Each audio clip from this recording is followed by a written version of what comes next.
talk about something Jesse cares about. Jesse, I'll let you pick. NBA or NFL? Let's go NBA and then finish on NFL. All right, where do you want to start with the NBA then? I mean, as far as I'm concerned, if any of you seen the scrimmages earlier, Bol is the greatest player that's ever graced a basketball court, and that's just all there is to it. I mean, I don't know. How did the Miami Heat draft this guy in the second round? Yep. And then trade him for a future second rounder in cash considerations? I don't know. After the first round ended, immediately after the first round ended, I agree. The Nets took Claxton, which was a great pick as a Nets fan. Yeah. So I'll say even starting at the number 32 pick, every single team should have tried to be on the phone trading up to try to get Bol. Try to get Bol. Yeah. I agree. I just don't understand how a lottery projected pick got hurt even after playing 5 games. Yeah. Got hurt and nobody decided to take him. Michael Porter Jr. didn't even really play in college, and this man was a lottery pick. That's nothing against Michael Porter Jr. I think he could be a great player. But Bol at least had some type of tape, and you saw what he was capable of. And every single team passed on him. Yeah. And then the Heat even drafted him and traded him. Yeah, I know. Could you imagine if the Heat had Bam Adebayo as the starter and Bol coming off the bench? That's dirty. That's ridiculous. Dirty. That changes everything. That's a ring. But, that's a ring waiting to warm our fingers. But Bol looks incredible in his scrimmage. Absolutely. Yeah. And again, it was a scrimmage. It's a scrimmage. He's not running the point like that in a real NBA game. Agreed. The Nuggets are in a 2K lineup. We have to We have to just pump the brakes. That lineup in an NBA game, I think it could actually work. Would not work. So okay, I think everybody is still thinking like the Warriors are coming out here. The next year. I mean, if you're talking like, yeah. Okay. Who was the team in the Western Conference that competed the best against the Warriors small ball lineup? It was the Thunder when Kevin Durant were there. And you know why? Because they used big lineups. If you try to beat a small ball lineup with small ball, 9 out of 10 times you are going to lose. The best way to beat small ball is if the Nuggets roll that out against the Rockets, the Nets, I think they would genuinely destroy them. If PJ Tucker is trying to rim protect from Nikola Jokic, Bol, Michael Porter Jr. all on the court at the same time, get it out of here. That's okay, but I mean, there's no chance. I mean, what's the perimeter defense against James Harden? How are they going to lock him down? And Russell. Well, I mean, multiple players. Gary Harris is a very capable perimeter defender. If you put him just out there, Jamal Murray can cover. We're talking about this lineup. We were saying though. I'm not. Well, I mean, if you're saying rim protection, then I mean you have Jokic bullying him into the lane, and then Bol. I mean, he'll take like 40 free throws a game, but what are you gonna do? I am not going to knock the Nuggets for trying this lineup. Oh, for sure. Because it would beat the Lakers. They would get destroyed by the Lakers and the Clippers, I believe. Okay. I think they could get destroyed by the Lakers or the Clippers regardless of what they do. Because they're still a year – they're easily a year or two away, the Nuggets are. I mean, nobody is saying they're – if they do win a championship this year, it's like 3 years ahead of schedule. Mm-hmm. There's no way to me that the Nuggets get there unless the Lakers or Clippers get bounced out early. I mean, this big lineup, it's fun, it's cool. Bol at the run of the point is cute. It's nothing. I disagree because I think the Nuggets are the most interesting team in the West. Up there with the Rockets, I'm not saying best, but interesting. Interesting for Are sure. the Pelicans not interesting to you? No, the Pelicans are not interesting because the best they can get in is an 8 seed. You have to play the Lakers. Who cares? You're going to get destroyed. I mean, Any 8 seed to me is I'm talking not interest. interesting. The Nets last year were interesting, and they Not this year. The Nets were interesting because they stole a game and they had a culture. That's why they were interesting. The Nuggets have a similar culture. They develop second-round picks. They get guys that aren't necessarily in the top of the draft. But they don't trade them away, though. Well, yeah, but, what are you going to do? Not trade away your 24-year-old all-star. If you're asking me if I would I rather watch a Rockets game or a Nuggets game, it's Rockets. Really? You want to see James Harden just take 45 shots? They're a fun team. I don't disagree. I think the Rockets are interesting, especially with Westbrook. For But sure. to say who is more of a threat, definitively the Nuggets. The Nuggets are more of a threat. Put PJ Tucker on Anthony Davis. I mean, come on. Nuggets are Oh, more I'm sorry, threat. Robert Covington maybe. Give him a little bit of size, I guess. Just because the Nuggets are more of a threat does not mean they're a threat. Yeah, agreed. I think, no, the West comes down to 2 teams. It has been a Clippers-Lakers year the entire year. Collision. I think that goes without saying. I mean, yes. But if you had to tell me that I need to pick a third team, it would be the Nuggets. I think it's kind of just a jumble at that point when it goes. They're just experimenting. You gotta experiment sometimes. So I What don't I blame don't them like- at all. What I don't like, and I cannot credit the Twitter user, but I forgot the name, but I saw it on Twitter, and I agree with this, is that Chris Paul is getting way too much credit, and the young guys and everyone else stepping up for OKC is getting little credit from the media. So as a guy who called OKC being in the playoffs, so running back the tape, I called it before the season started. Everybody told me the Oklahoma City Thunder were going to be bad. I said, no, you're wrong. They're going to make the playoffs. And they did. And they're a scary team in the playoffs as well. Chris Paul, I completely disagree, is not getting even enough credit. I think SGA has been very good. I think Steven Adams is always a difference maker. Mm-hmm. But what Chris Paul does at the end of games, statistically right now, he is the most clutch player in the NBA for this year. His clutch point game rating is a plus 13. That means on average, in the last 5 minutes of a 2-possession game, the Thunder go on to average 13 more points than their opponents with Chris Paul on the field, or on the court, excuse me. The next closest is LeBron at 8.6. He's 5 points better in the clutch than LeBron. I think OKC is the most dynamic team at the ends of games. You do not want to be playing them close because if you are playing a tight game with 5 minutes left, they have so many good defensive players and so many smart players spearheaded by Chris Paul. They can force you to realistically score maybe 6 points in your last 4 minutes. Mm-hmm. So I think I'll say this about the whole Chris Paul situation as well. I don't think he was as washed as people made it out to be when he was traded from Houston.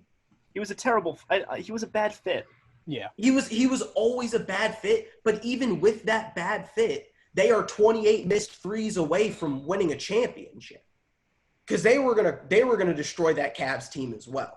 It didn't matter who got there, but and you could also the same people who like to argue for some reason that if Chris Paul plays Game 7, the Rockets win, are the same people who, when he got traded, were calling him washed. So I don't understand. No, they don't win that game with him on the floor. I respectfully disagree, but I think that's a thing for a different time. Chris Paul would have been a smart enough player that he wouldn't have let them take and miss 28 straight threes. He would have changed the game plan. That's on coaching. That's not on. I absolutely agreed. But Chris Paul is an on-court coach that I think players respect even more than some coaches in the league. Beyond that, going back to the Thunder, SGA could be Dud. one of the best young talents. Probably, I think he's It's getting exciting to so have such slept a, on. Where is this coming from? What was that? I don't know. Wasn't me. Sure. I think he's probably one of the most exciting talents. I'd take him above, your little Heat tandem over there, Mr. Clark. Whoa, Whoa, whoa. Whoa. What? Better than my tandem that's not even playing. Huh. I don't No, know. Joe, you're definitely onto something. SGA is one of easily, I think you can, if you're talking about young players in the league, and if Giannis isn't included, because he's been in the league for like 6 years, even though he's only like 25. I think you have to go Luka Doncic. And then I go SGA. I go and Trae then Young. I go SGA over Trae Young, and I'll tell you why. Okay. Why? SGA's second best quality, his defense. Trae Young's 8th best quality, his defense. He doesn't have a second best quality. So It's just shooting. it's And that's it. shooting. No, Trae He Young can is pass. a great shooter and playmaker, but SGA is a great playmaker, a great defender. And he's learning from Chris Paul. He understands the slashing mentality. He understands he's not that great of a shooter. So he doesn't force those shots. He is efficient. I think him being traded in the Paul George deal was not talked about nearly enough. A lot of people are like, well, you got to do what you got to do to get Paul George. And I completely agree. But if you could have somehow kept SGA out of that deal, because to me he really is one of the top, at minimum top 5 of the young guards in the league. And I don't think he's talked about enough too. That's also because he plays in Oklahoma City. That's my original point. Yeah. He's not talked enough. Like you said, Miami, my young guys in Miami talked about because of the big city. If you're out in Oklahoma, they don't give a damn about you. SGA gets talked about less than like Mitchell Robinson. Unless your name's Kevin Durant, they really don't care about you in Oklahoma City from outside the NBA's perspective. Yeah. Well, that's because Kevin Durant was too big to ignore. Exactly. Like, you got a guy who's, how tall is SGA? Like 6'4", maybe? He's got a like 6'9" wingspan. Yeah, no, It's for sure. insane. But like, he looks like an average guy, but he plays way above average for sure. He's 6'5". 6'5", close. He's Canadian? Yes. Yes, he is. Canada. Don't know the rest. But, So, okay. good news, though, with the NBA. It seems like the bubble's working. Earlier in the week, was it Monday or Tuesday, Shams tweeted out that they tested, I think it was, 360 or so. 346. 346 athletes, none of which came back positive for COVID-19. Good. So the bubble is working. Yes. So Keep it the way it is. Exactly. Don't change anything. Just keep what you're doing. Don't go out for food. Don't be bringing all these girls into your room. Just live a virgin life for the next couple of months and do your thing. Play your game and do what you're there to be paid for. That's exactly it. If they keep the players happy and all things stay even keel right now, we'll finish this season. It seems like. Yes. Yeah. This is just great for national morale, so to speak. We have something to talk about. We have things to watch. And if we can just keep these players healthy, we can see some tremendous basketball. Because when we left it, there was some – of course, 3 teams were above the rest, but there was tremendous parity. The Eastern Conference is a conversation for the first time in a while. I think it's a good conversation. Yeah, not having – LeBron out there in the East or anything, and just the Bucks, the Heat, the top teams there, the top 4 or 5 teams in the East is very, very fun. A lot of fun basketball going on there. So before we switch gears and move to the NFL, who do you guys see coming out of each conference then? Oof. As the champions of each conference? Yeah. Who do you see in the finals? I see a Clippers-Bucks final. I see Lakers, Bucks. But a surprise team in the East that I don't think is getting enough love, surprisingly, because they're the reigning champs. The Raptors, they're interesting. Very. They have a Kawhi Leonard hole in that lineup, but Pascal Siakam took another jump. They still have Gasol manning at the 5, and we know Gasol gives Giannis some trouble. I don't think they can beat the Bucks, but I do think they are the most interesting to go up against them. And then in third, I have the Heat. I think the Heat are just interesting because I think they can cover Giannis maybe the best individually. They're because, just young and fun. Absolutely. And they have Jimmy Butler as a great leader for them. And Butler doesn't have another big superstar around him, so he can thrive. That's what he's best at. Exactly. Once he has all the superstars around him, say Cat or Joel Embiid and all these guys around him, he obviously doesn't click with them. So having these young guys who don't have much experience but have the talent that he can mentor and coach is really exciting. I don't know why the Celtics haven't been brought up in this conversation. Because the Celtics don't belong in this conversation. They were a team that were built to such hype and have just done nothing with. Unless Jason Tatum, which don't get me wrong, I like Tatum. Mm-hmm. Unless Tatum cements top 5 status, like in the East, they're not even worth talking about. They're not. I mean, what are they? Everybody so far that we've talked about has a built front court, and every championship contender is built in the front court. The Celtics front court is terrible. Yep. Like it's god awful. If you put Giannis up against Boston, he's going to destroy them in probably 5 games. For sure, destroy them. Boston always gets too much love. Kemba has been a fine fit there. He's been good. He's been good. I think he's been very good. He's been very good in a system that I don't think has championship aspirations. If your 2 best players are Kemba Walker and Jason Tatum, and then Jaylen Brown. Yeah, Jaylen Brown's also fine, but you're telling me those guys are going to compete with Giannis and Chris Middleton and Brook Lopez? I think we're talking about second in the East at this point. I would put them above Toronto and probably above the Heat as well.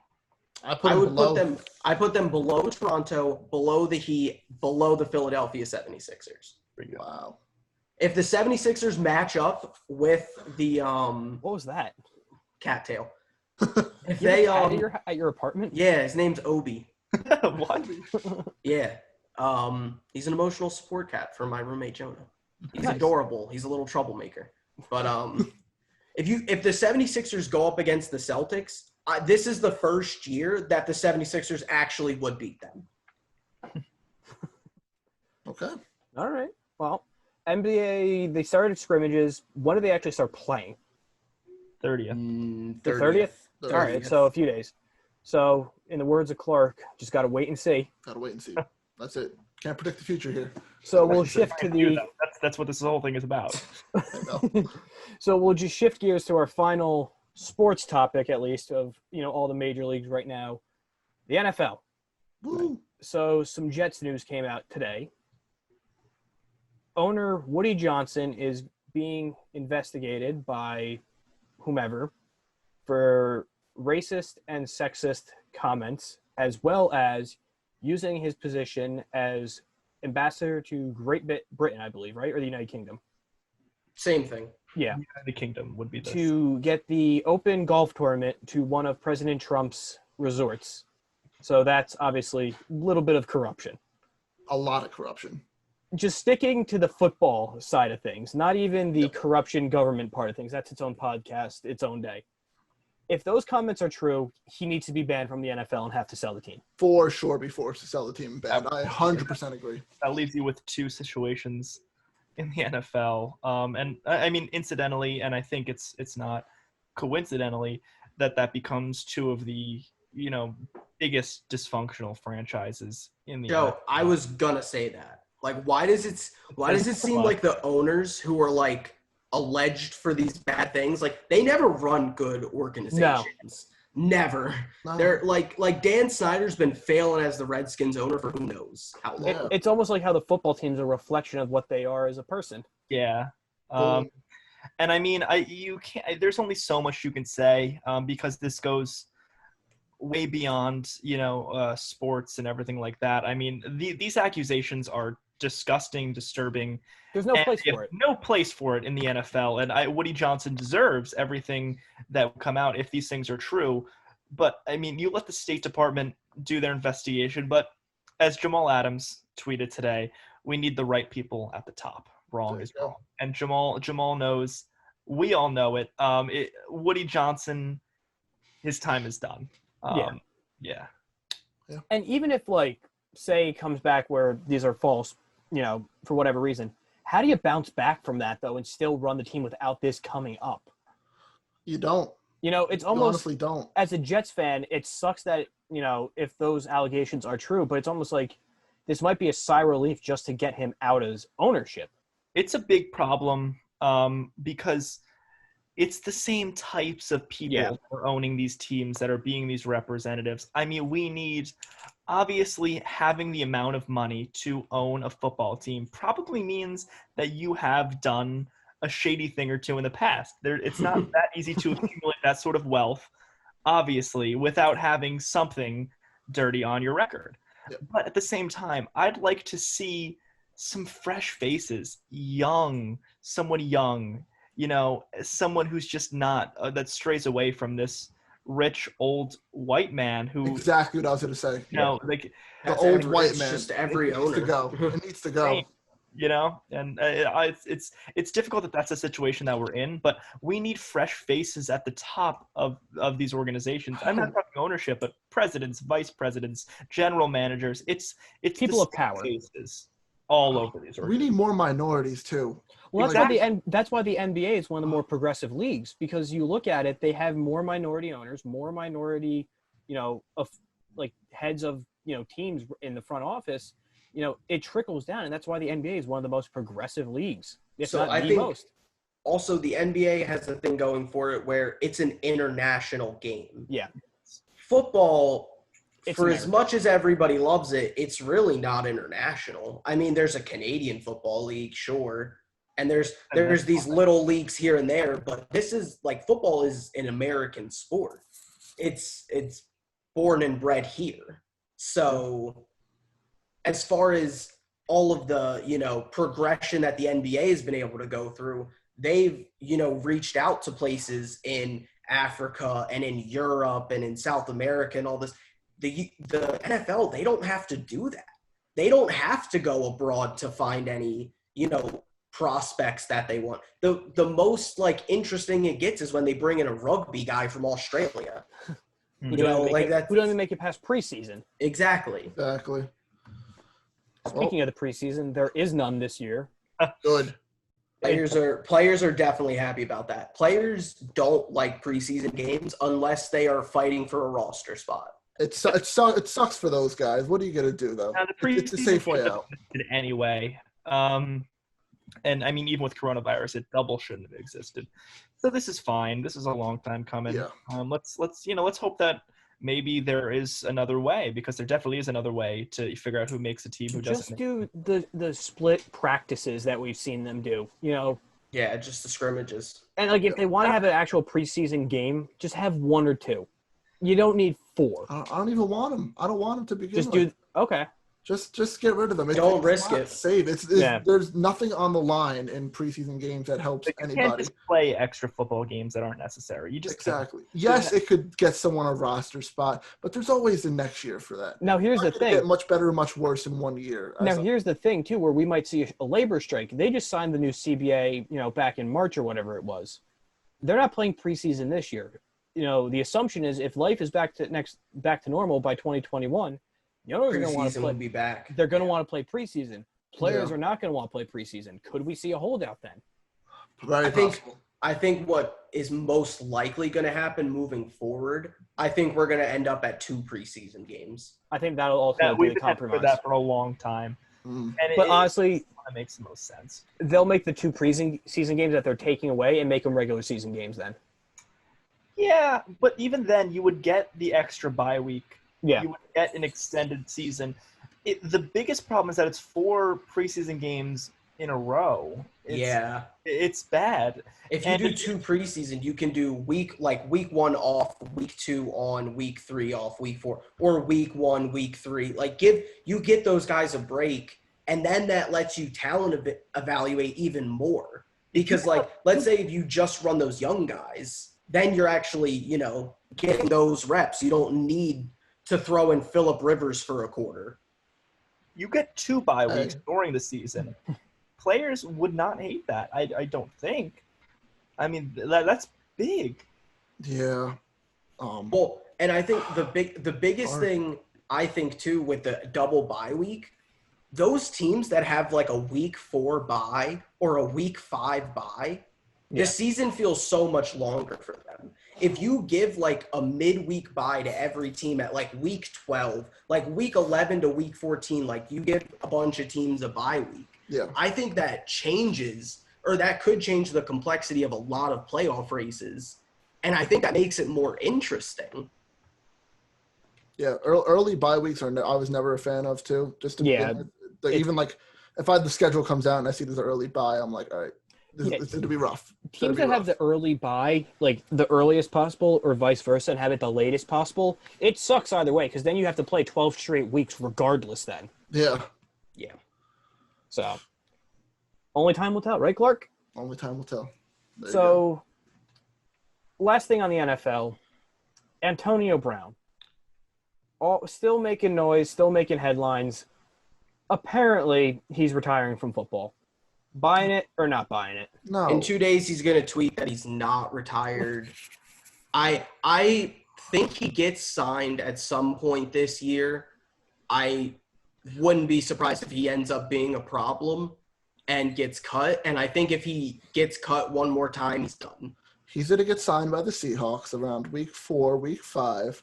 He's been practicing with Russ. He's trying to get chemistry with Russ. This is a whole big publicity stunt again to get his name back in the news. His name hasn't been in the news since he went crazy and burned his foot and all that nonsense last year. So he's been chilling he's been chilling in the dark right now. Just wants to get his name back out there, make teams like, oh, Antonio Brown, I remember him. Maybe get his name out there. That's all he wants to do right now. It's all a big publicity stunt. It's kind of like what Kanye's doing in a way. Don't get me wrong here. If the Seahawks do sign Antonio Brown, and Josh Gordon, which people think they're going to once Josh Gordon is reinstated, that is the best receiving core in the league by far. Josh Gordon, Antonio Brown, DK Metcalf, Tyler Lockett. That's a front runner in the NFC right there. That's ridiculous. Okay. Here's a lot of things. Number one. Go for it, Joe. Antonio Brown, whether or not he is retired or not, the Seahawks, if they were going to sign him, they would have done it already. That's just the basic, honest-to-God truth that I believe. Last year, they were extremely desperate for wide receiver help, and they did not go for Antonio Brown. I disagree because they can kind of mitigate the backlash response that they're going to get if they sign him further into the season. There's less time to talk about it. If they sign him right now for the next month, all we're talking about is Antonio Brown. But they could have signed him week 8 last year. They could have signed him week 10, week 12. I think Antonio Brown needed that year off. I don't think anybody was going to sign him. I think, especially with him coming out that he's retired now, it doesn't shock me. He's made a good amount of money. He has no real reason left to play. It's probably best for his physical and mental health that he hangs it up and goes off into the sunset. And I don't think that Seattle, an organization that's really smart like Seattle, needs that. They don't need Antonio Brown that badly. But they take risks on talented players. They will sign Josh Gordon. Very confident in that. DK Metcalf is fun. But Antonio Brown comes back. I don't have this confidence that he's going to be prime 2014 Antonio Brown. I think that he's going to be somewhat of an older, like what we saw like at the back end of a great wide receiver's career. Because, I mean, even though he's not that old, he has all this time off. He has not been at game speed at that point. It's going to be a year plus. I mean, he looked pretty impressive with the Patriots. He looked impressive for the Patriots, of course, but that's because he was coming off an offseason full of training when he was still at game speed. Was at training camp with the Raiders. I mean, it's a big difference. I mean, he didn't really go to training camp with the He was Raiders. with them. He was with them. He was with them. He was with Yeah. them. He was training as if there was going to be a season. I know. don't know. A year off, you throw him in the middle of the season, throw him a playbook. I don't know. I think if we're you gonna see give something like me Tio at the end of his career, Tio at the end of his career was still viable. still I mean, viable, but I'm him not- and Ocho Cinco carried that Bengals team to a playoffs that I'm pretty sure the Steelers beat him in. Surprise, surprise. I'm not talking Well, about if it's the viable. Bengals, they definitely lost. I'm talking about. I don't think that he makes them a top receiving core in the league. I think he does. Even if you give me 70% of 2018 Antonio Brown, that makes them the best receiving core in the league. I disagree. Who has a better receiving core? Who's a better? Probably the Cowboys at this point. Michael Gallup can't actually catch a ball. So But C.D. Lamb and rookie, haven't seen him yet. Cooper, Haven't seen. Amari Cooper, and Who? Gallup. Gallup led the league in drops. The Cowboys led the league in drops. Okay. The Browns. The Browns are dysfunctional, and Odell's probably not even going to be there throughout the year. Jarvis Landry, wildly overrated. I don't think he's wildly. I think he's underrated. He's If the anything. talent. Talent. The Colts? The Colts? I don't know where that's coming from. We're playing. Just busting some balls a little bit. Yeah. Wow. So, yeah. in between Bucks? episodes, what? The Bucks. The Bucks have Godwin and Evans, and I'll give you that. Too bad Brady's not going to be able to throw deep to them. Why did I think Milwaukee Bucks? I was like, yeah, Giannis, good receiver. Giannis would be a terrific receiver. He'd be phenomenal.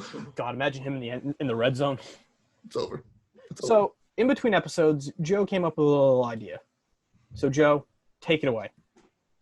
Through our social media and through scrolling through social media, we have decided to come up or ask, the people to come up with hot takes. And if we see a hot take throughout our time, we have to comment on it because that's what sports really is about. It's about strong people having strong opinions and having a debate about it. So we had, through social media, a couple submissions for some listener topics, hot takes, things that they submitted to us that could, cause a bit of a stir. I'm not talking this. If you don't know what a hot take is, it's not a hot take to say that Patrick Mahomes is great, but it is a hot take to say that Patrick Mahomes is great only because of Andy Reid. A hot take has to be something that's controversial. Yeah. Something that will spark conversation, something that is not the mainstream style of thinking. So we have 5 submissions from our Instagram. I don't know if you guys want to go through all 5 today. Let's do 2. Let's do 2 and save some for the next episode. We will Well, I do. hope we have more by next episode. I'll try. So, of course, keep sending them in. We will be asking. We will be, obviously, interaction with the listeners, with the viewers, is going to be a big part of what we do here. So please, you have a hot take, comment it, leave it to us on social media, send us a DM. We're always going to be here. But I will do the first 2 listener topics that we have written down here. At BWonder57 came out and said that Sam Darnold will not be the Jets starting quarterback in 2021. React. Little background history on this guy. The B157, diehard Jets fan, was big on Sam Darnold when he got drafted. I don't know about when he got drafted, but once he saw him play one of the first times, big on Sam Darnold. Recently, though, ever since I'd say he got mono, not a fan. What do you guys think? So, for me, Darnold is tough because he is an exceptional talent. Yeah. And I don't think anybody could argue that the Jets are better without him. They are significantly the better team when he is on the field. Yeah. Mono's sort of a freak thing. Of course. That's not going to be reoccurring. The other problem with Darnold isn't him. He has, since he's come in, I would argue, the worst offensive personnel group that he can possibly have. I mean, his number one receiver was maybe Robbie Anderson, who is a poor man's prime Mike Wallace. And he's not even there He's anymore. about to be the fourth receiver on Carolina. Yeah, exactly. So, I mean, Anunwa, for a blink of an eye, and sadly his career, took a turn with the injury. But, I mean, what have the Jets been able to give Darnold? Nothing. Le'Veon, and Le'Veon's Gase doesn't even want Le'Veon. Le'Veon is a problem unto himself because he's a patient runner that needs a good offensive line. He's a good running back. As a Steelers fan, I will never say Le'Veon is not a great running back. And we know what the Jets don't have. A great offensive line right there. Le'Veon is a great running back in a great system. You Yes. put him in an okay system, he's not going to be anything better than good. He's not going to be exceptional. He does not change the face of an offense the way a Saquon Barkley can because of how dynamic he is, the way Christian McCaffrey can. I think a lot of people thought Le'Veon could do that. Yep. But since his time with Pittsburgh has passed, I think it's obvious that's not the player he is. And that was the biggest guy that they gave him. I'll put it this way. If Darnold is gone, which quite frankly, I think he's at his peak, and this is what Darnold is just a slightly better Alex Smith at that point. Oh no. If Darnold is gone by 2021, Gase needs to be going with him. Oh, for sure. Yes. You can't get rid of Darnold and keep Gase. See, so but at the same I'll time, though, this how to can the you keep- earlier point how can you about keep Woody Darnold? Johnson. How can you keep Darnold, but then get a third head coach for a quarterback? Yeah. Mm-hmm. I think relating to the Woody Johnson thing, if Woody Johnson is out, new owner, new GM, new coach, new quarterback. I think the only way Darnold doesn't come back in 2021 is if they get Trevor Lawrence. They're not going to get Trevor Lawrence. If they are not a good team, they're not a good team. Sam Darnold's had to put up with, as you said, the worst offensive personnel in the NFL. I think by far. Yes. Coaching, They've given him nothing. worst coaching in the NFL by far. And when he started, the Jets had a winning record. The Jets Yeah. beat Dallas last year. No, down the stretch, the Jets were dangerous. The Yeah. Jets were tough. They played Pittsburgh very tough. They beat Pittsburgh. They had, there were some games there down the stretch that the Jets really looked good. And that was mostly, honestly, because Sam Darnold went toe-to-toe. Even his rookie year, Sam Darnold showed flashes of greatness. Second year, we saw a little bit more. If they can give him something. Because when he has time to throw, he's better than Josh Allen. He's better than Baker Mayfield. He's, of course, better than Josh Rosen. There's no debate about that. They made the right pick. I don't want anyone to say that Sam Darnold was the wrong pick. No, because what are the better options? He's shown nothing but talent when he's been given the opportunity. He's had every possible force. His own body. Mono is not easy to come to. It will drain your entire system. And the fact that he came back from it and was better after, impressive. Does not get enough credit for that whatsoever. If Darnold isn't the starting QB for the Jets in 2021, it is the fault of the Jets. And they should not. There's no way they should let this guy leave. If I'm Darnold, I'm gone. I would definitely leave the Jets. I would avoid signing any long-term deal with the Jets. Yeah. Unless you get some ownership stake or something. Darnold has been their best option at quarterback since, Brett Favre. Pennington. Before that, long time. Pennington before that, and Mark Sanchez's tenure is looked back on as this terrible run. He took him to 2 consecutive AFC title games. If they had a more competent player than Mark Sanchez, they could have won. See, Sanchez got it done when it mattered. That was the good thing about Sanchez. Sanchez wasn't good. He overall as a football player, Sanchez was below average. But Darnold is like Mark Sanchez now. Once they ask him to do too much, it crumbles and falls apart. I disagree because I think if you give Darnold half the team that Sanchez had, he would be in like MVP conversations. I think Darnold is Browns. far and You away. give him the Browns. He's MVP. Yeah. Oh, you give him the Browns. They definitively are at least 11-5 last year. Darnold's a talent. Darnold is a talent. People got to learn it.